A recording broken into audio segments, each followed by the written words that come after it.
Selling के लिए system में दोनों ऑप्शंस मौजूद है। आप रिटेलर सेलिंग भी कर सकते हैं और होलसेल सेलिंग भी कर सकते हैं। अगर आप पॉइंट ऑफ सेल से सेलिंग करना चाह रहे हैं तो उसके लिए आप पॉइंट ऑफ सेल के ऊपर सेलिंग कर सकते हैं, और अगर आप होलसेल डीलर्स हैं तो आप होलसेल डीलिंग भी कर सकते हैं। अगर हम पॉइंट ऑफ सेल की बात करेंगे तो उसके लिए आपने इस ऑप्शन पॉइंट ऑफ सेल में आना है। पॉइंट ऑफ सेल में आने के बाद यहाँ पर आपने कैश इन हैंड यानी आपने रजिस्टर ओपन करना है, जो कि आपके डे स्टार्ट के ऊपर होगा। जितने भी आपके काउंटर्स होंगे हर काउंटर के ऊपर एक कैश अमाउंट मौजूद होगी। वो कैश अमाउंट से वो अपना रजिस्टर स्टार्ट करेगा, जिसकी शाम को या जिस भी अगर शिफ्ट चेंज हो रही है तो उस पर अपनी क्लोजिंग करके हो जाएगा। तो cash in hand let's suppose हम कर देते हैं जी 0 से स्टार्ट करते हैं। जैसे ही वो रजिस्टर ओपन होगा तो उसके बाद हमारा पॉइंट ऑफ सेल जो है वो आ जाएगा। यहाँ पर आपने अपने प्रोडक्ट की स्कैनिंग करनी है। स्कैनिंग करने के अलावा आप यहाँ पर उससे भी सिलेक्ट कर सकते हैं। इस पैनल से कैटेगरी वाइज भी सिलेक्शन कर सकते हैं प्रोडक्ट की। तो लेट्स सपोज मैंने यहाँ पर प्रोडक्ट सेलेक्ट की है। अगर आप उसके ऊपर कुछ डिस्काउंट ऐड करना चाह रहे हैं जिसकी परमिशन आप मैनेज कर सकते हैं अपनी सेटिंग से, तो अगर हम यहाँ पर डिस्काउंट ऐड करते हैं तो वो प्रोडक्ट के ऊपर डिस्काउंट अप्लाई हो जाता है। उसके बाद पेमेंट करने पर ये हमारे पास पेमेंट की स्क्रीन आ जाएगी। यहाँ पर अगर आप सेल्समैन को मैनेज कर रहे हैं तो सेल्समैन को सिलेक्ट कर सकते हैं, बिलर सेलेक्ट कर सकते हैं। और उसके बाद जितनी अमाउंट कस्टमर ने दिया, लेट्स सपोज उसने 100 का नोट दिया तो आप 100 सेलेक्ट कर लें। अगर उसने 500 के 2 नोट दिए हैं तो 2 बार सेलेक्ट करेंगे तो ये आ जाएगा। और अगर आप एग्जैक्ट अमाउंट के साथ चलना चाह रहे हैं तो यहाँ पर क्लिक करके आप सबमिट करें। नेक्स्ट स्क्रीन के अंदर आपके पास बिलिंग के लिए आ जाएगा। इसको प्रिंट करने के लिए प्रिंट पर क्लिक करके तो वापस आ जाएंगे इस स्क्रीन पर।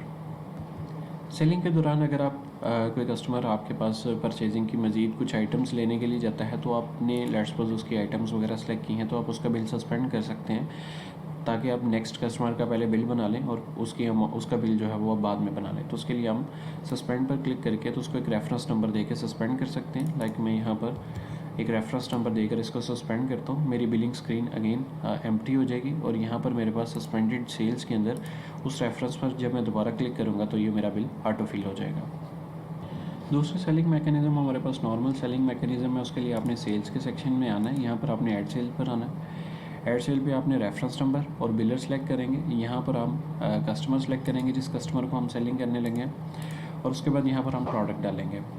प्रोडक्ट में आप इसकी प्रोडक्ट की एडिटिंग करके प्रोडक्ट का रेट डिफरेंट लगा सकते हैं। जैसे हम यहाँ पर इसको 30 रुपीज़ रेट लगा देते हैं। यहाँ पर हम डिस्काउंट नहीं, उसका रेट ही चेंज कर रहे हैं। यहाँ पर हम क्वांटिटी और उसके बाद अगर आप शिपमेंट और उसके बाद अगर आप पेमेंट टर्म रखना चाह रहे हैं कि इस डेट को ये पेमेंट मुझे करेगा तो उसके लिए आप पेमेंट टर्म ऐड कर सकते हैं। और अगर आप वहीं पर पेमेंट कर रहे हैं तो पेमेंट आप पेड कर सकते हैं। पेड में आपकी अमाउंट आ जाएगी और पार्शियल अमाउंट भी कर सकते हैं। पेंडिंग में हमारे पास पेंडिंग में आ जाएगा। यहाँ पर आप नोट्स ऐड करके तो सबमिट करेंगे तो ये हमारी सेल ऐड हो जाएगी, जो कि हमारे पास सेल्स ये वाले सेक्शन में आ गई है। अगर बाद में आप उसकी पेमेंट ऐड करना चाह रहे हैं तो इस बटन पर क्लिक करके यहाँ ऐड पेमेंट पर क्लिक करके तो उसकी पेमेंट ऐड कर सकते हैं। तो पेमेंट्स अगेन पार्शियल भी हो सकती हैं और कंप्लीट भी हो सकती हैं। अगर आपकी जितनी भी पॉइंट ऑफ सेल के रेलिवेंट सेल्स हैं वो आपको इस सेक्शन में मिलेंगी। अगर आप किसी प्रोडक्ट की सेल को रिटर्न करना चाह रहे हैं तो रिटर्न करने के लिए हमारे पास सबसे पहले तो आप रिसिप्ट की मदद से आप यहाँ पर सर्च करके भी निकाल सकते हैं सेल्स रेफरेंस नंबर। उसके बाद आप एक्शन पर जाएंगे। एक्शन पर जाने के बाद आप रिटर्न सेल पर क्लिक करेंगे तो यहाँ से जिस अमाउंट को आप रिटर्न करना चाह रहे हैं वो रहने दें, बाकी यहाँ से क्रॉस के बटन से रिमूव कर दें और सबमिट करें तो ये आइटम आपकी रिटर्न हो जाएगी। उसके बाद जी हमारे पास अगर हम चाहते हैं कि मुझे जो है वो रेफरेंस नंबर नहीं याद, कस्टमर रिसिप्ट भी नहीं लेकर आया, तो हमारे पास और मेथड्स हैं जी। आप उसको बाय डेट यहाँ पर सर्च कर सकते हैं, या उससे भी इजी मेथड है कि आप लिस्ट प्रोडक्ट में जाएं और यहाँ पर जाकर उस पर्टिकुलर प्रोडक्ट के अगेंस्ट आप जाएं प्रोडक्ट डिटेल में, और इसके रेलिवेंट जितनी भी आपको सेल्स हुई होंगी वो यहाँ पर मिल जाएंगी, जितनी परचेज़ हुई होंगी वो यहाँ पर मिल जाएंगी। तो इधर सेल्स में आप उसका रेफरेंस नंबर चेक करके तो उस रेफरेंस नंबर के अगेंस्ट आप उसके रिटर्न ऐड कर सकते हैं।